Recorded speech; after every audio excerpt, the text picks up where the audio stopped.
All right, let's go ahead and jump right into it, man. This is the first short film I've filmed in about 3 years.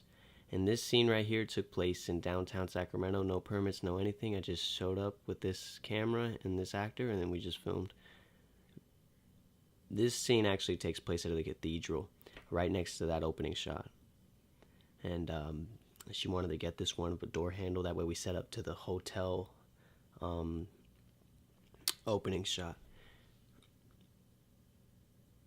And originally for this movie, I had 3 people, actually 4 people in this scene. I had the guy that just stood up, the guy in the chair, and then another younger guy. And basically, the idea in my head was that they were all drunk, hanging out, having a good time, but they were also planning this heist. But eventually, after not being able to cast another person to play the third wheel, I just said, you know what, screw it, we're gonna go with 2 people. It's a lot easier that way. And this, okay, obviously you can tell that one of the main things I need to work on is framing and, first of all, focus. Everything in these opening shots are out of focus, and that's because you can't tell without like a monitor. But at the time, this was my first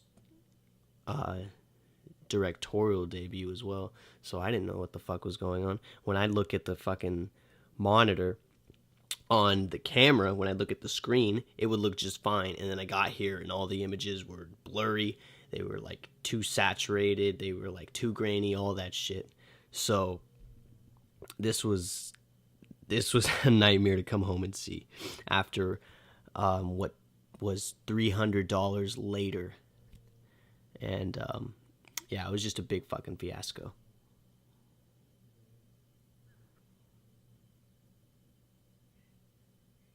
And originally, when we were talking about this movie, some of the shots I wanted to get for sure were inspired by the Alfred Hitchcock film Strangers on a Train. That's a really good character development movie. And one of the shots that I wanted to get the most was this close up of this really good actress. There it is. It's an extreme close up that Alfred Hitchcock does, but obviously, like, I kind of just wanted to throw it in the way.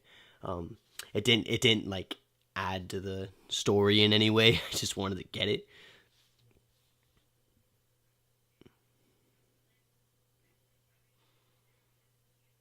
This guy's actually a really good actor. Same in everyone in this does a really good acting job with what they were given. I admit I didn't give anyone like any big character backstory or anything like that, but it did turn out well. I mean, with you give these guys a shot, they'll knock it out of the park.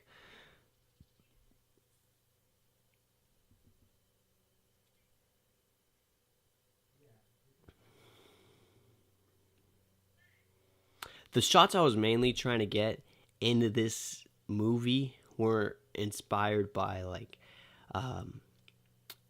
the moving camera, which I love the one that Alejandro Iñárritu uses.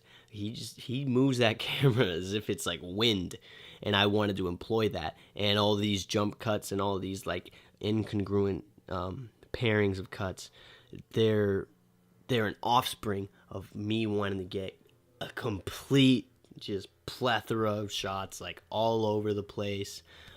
But the idea was that it would be like jazzy. It would move as the characters were talking, and the pace would pick up. Um,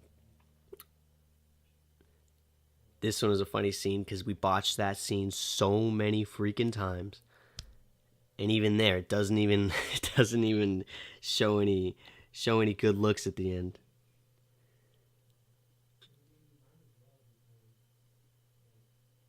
And again, I had a directional microphone. I'm using the Rode uh, Video Mic Pro, and I didn't get his audio. Still something I had to learn at the time, and of course, had to learn the hard way. But yeah,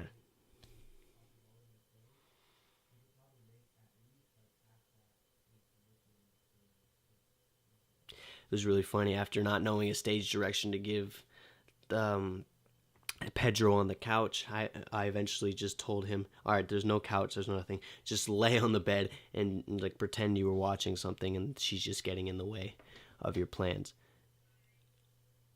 All in all, I think this would have worked out a lot better stylistically for me if there was another person. So there was actually three people in the hotel room before Mila showed up. But it is what it is. This is a penthouse shot. My mom's work. That's where I got the location.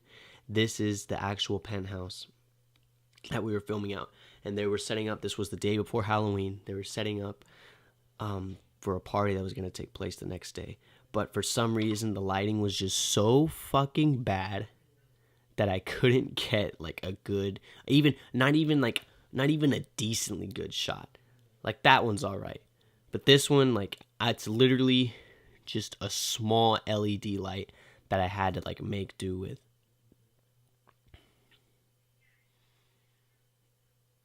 But there was literally, the lights were on in that place, but there was literally no fucking way to get a good shot. Like literally, we could have tried everything that day. Yeah, but with some materials I had, all I could do was this. And again, these are my shitty acting credits. And I was bummed because I thought I would have done a better acting job at this, but last minute again, I couldn't get anyone for the role, so I was like, all right, I want to finish this finally once and for all, so I'll just act in it, and that's fine. And I'm happy with the way, like, the color, like, everything looks out. Everything turned out. Not in this scene, of course, but the one coming up, this one. Jack Daniel's pool table, one of the most awesome fucking things that's in this movie.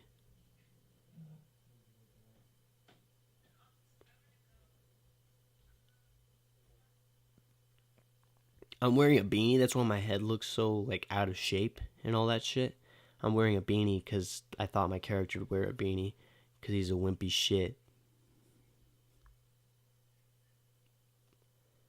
Again, this scene's really cool because it was October. Um, the shots where you get Mila, right there, right there. It's October. I mean, it looks like a really spooky Halloween shot. We didn't do anything. That's just how the location was set up, and I really like that.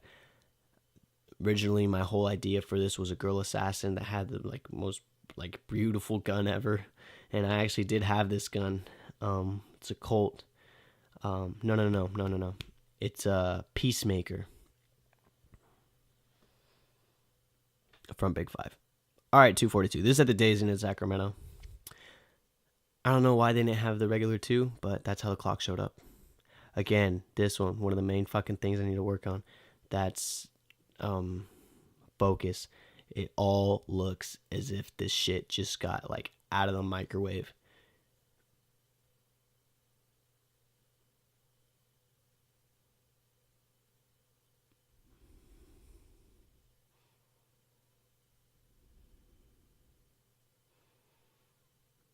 So just to give you some backstory, this film probably could have been done like 3 months before I actually put it out. But the thing was, everyone at different points in time had different reasons why they couldn't make it to the shoot that day. And so we had to keep prolonging it, which is eventually one of the reasons why I just stepped in and said, fuck it, I'll act in it. Um, but yeah, Chris's car, because he came all the way from Fresno, which is a 3-hour drive to Sacramento, something was wrong with it and he could not make it. Eventually he did make it. This wasn't the last day of shooting either. This was like the middle of the shoot, and I still had that last scene to go. But there we go, finished, all done and done. What I learned most about it, I guess it was to make a movie on the fly.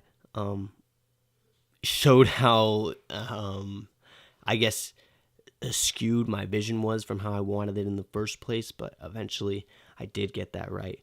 And overall, I'm fucking satisfied as fuck with it because that's how it showed up.